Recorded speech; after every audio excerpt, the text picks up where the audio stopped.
Boa noite. Nós estamos aqui hoje para fazermos um vídeo relacionado a uma atividade que a professora Alessandra, do curso de aperfeiçoamento que nós fazemos, nos sugeriu no dia 10 de abril, quando tivemos uma aula maravilhosa com ela e falamos sobre, dentre outras coisas, sobre possibilidades pedagógicas. Nossa turma, de uma forma dialógica, então, elencou algumas atividades pedagógicas que a gente observou que algumas praticamos, mas outras poderiam ser inseridas no nosso planejamento de ensino para que melhorássemos a nossa prática de sala de aula. Então, hoje nós faremos esse vídeo para mostrarmos isso tudo que a gente observou. Nós, que eu digo a minha equipe, eu e os meus colegas professores que elaboramos essa atividade. Para começar, a professora Delair, ela vai ler o professor da EQ deve, 2 pontos. Promover conhecimentos que permitam ao docente compartilhar e trocar conhecimento com o educando, a partir do leque de características que compõe a modalidade da educação escolar quilombola. Haja visto que a educação escolar quilombola é um processo de aprendizagem que valoriza os saberes ancestrais e a identidade ética das comunidades quilombola e deve aproximar os conhecimentos da comunidade com os curriculares. Conhecer para poder ensinar, dados da Lei 10.639, os seus alinhamentos com a Marcha para o Zumbi dos Palmares em 1995. Alinhar valores como ancestralidades, afeto, seriedade, conhecimento dos mais velhos, culturas negras, etc.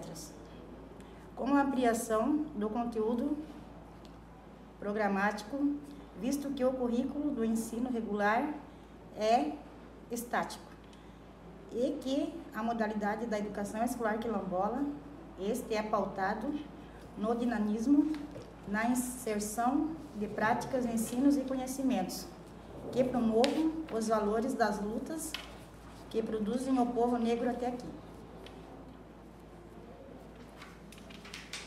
Ainda sobre a modalidade diferenciada que é a EQ, a professora Marilise falará a respeito. A educação escolar quilombola, enquanto modalidade de ensino, ela traz na sua essência uma forma de resgate, o quanto o povo negro perdeu com a escravidão, com a que foi submetido, e as características abordadas, obviamente, são pautadas na sua cultura. Tem uma frase de Nelson Mandela que provavelmente muitos de nós já ouviram, e que diz assim: ninguém nasce odiando outra pessoa pela cor da sua pele ou da sua religião. Para odiar, as pessoas precisam aprender. E se aprendem a odiar, podem ser ensinadas a amar, pois o amor chega mais naturalmente ao coração humano do que o seu oposto. Essa frase que Nelson Mandela, um ativista negro sul-africano, que lutou pelas causas negras no seu país, onde havia o apartheid, ou seja, a segregação racial que consumia a vida do povo negro da África do Sul.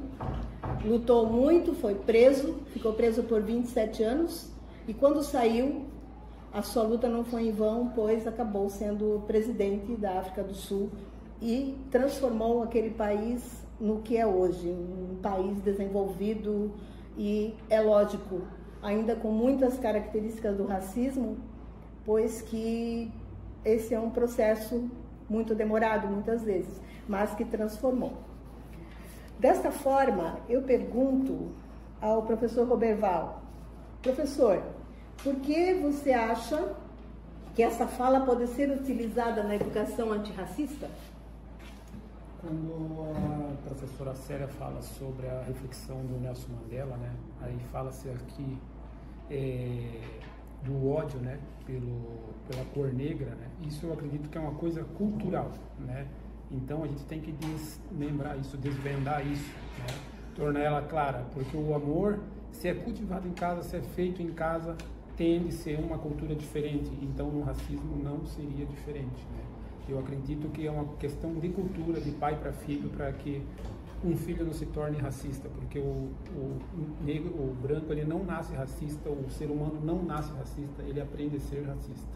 Então, dessa forma, eu concluo a reflexão de Nelson Mandela. Ótimo.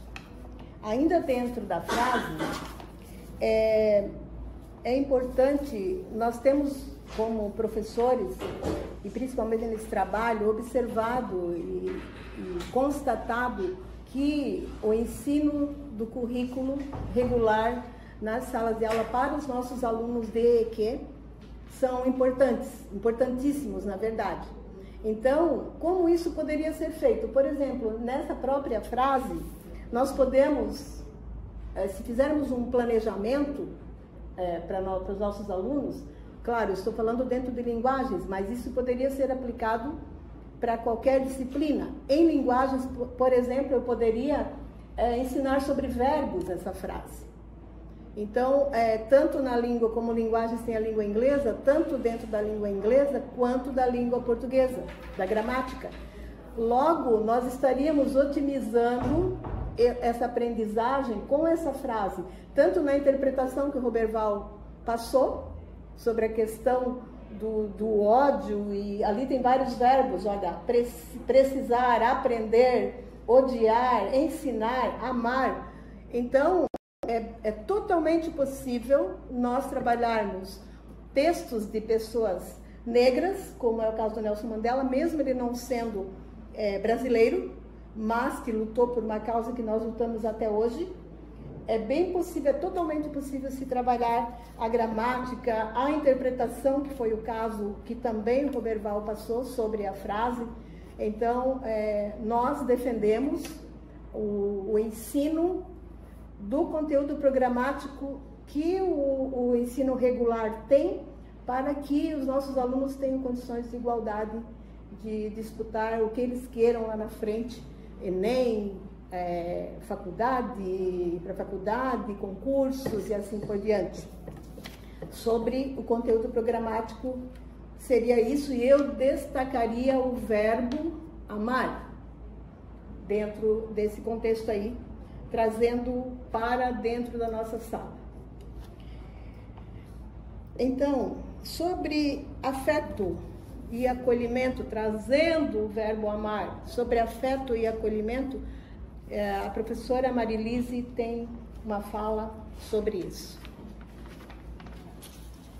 É uma experiência, né, na verdade, que me fez compreender assim a importância, né, dentro da sala de aula sobre afeto, acolhimento. Ali que teve experiência de um aluno, né, que ele demonstrava assim muito desinteresse, né, pelas atividades, assim, a questão dele é mais pelo fato de não pertencimento, né, que na verdade, então, ensinar e trazer também a cultura para dentro da sala de aula, né, vai bem além de uma sala, de um quadro, de um giz, de um canetão, né, como diz. Então é preciso olhar o aluno na sua totalidade, trazendo, né, a questão do interesse para ele, mostrando, acolhendo, né, a história, valorizando a nossa história, a nossa cultura, mas também mostrando e tentar, né, acolher acima de tudo também a própria história deles, né, que então para oferecer essa questão de troca, né, de afeto e uma ponte para o conhecimento, né. Então, exatamente, ainda trilhando nesse viés do que nós estamos falando, o professor Eranildo tem uma fala sobre algumas abordagens, diferenças de abordagens que nós temos na EQ, visto que nós temos uma modalidade, ensinamos numa modalidade de ensino diferenciada. Então, professor, sobre valorização da cultura negra, ancestralidade e sabedoria dos mais velhos, por exemplo, o que você teria a falar? Primeiramente, na valorização da cultura negra, a gente deve abordar, né, na educação quilombola, o cuidado, o afeto, como já foi dito, e também apontar sobre os períodos da história e também a aproximação da história com os alunos. Então a gente deve oferecer um ensino em que fala dos impactos da diáspora, né? Que os impactos que a diáspora tem no Brasil, e linkar isso com a nossa ancestralidade, o que vem de África, as contribuições, sejam elas técnicas, filosóficas e artísticas, né? Então a gente tem esse olhar, nós temos que olhar, ter essa ótica de África e Brasil, o que é dentro do Brasil com a diáspora, né? Que esse processo ele causa, né? E entender o que a gente tira de benefício disso. Exemplo, o samba, a capoeira, o candomblé. Então a gente também tem que entender isso da ótica das filosofias africanas, exemplo de Ubuntu, que a gente trabalha muito, onde a gente fala de humanidade e as interconexões.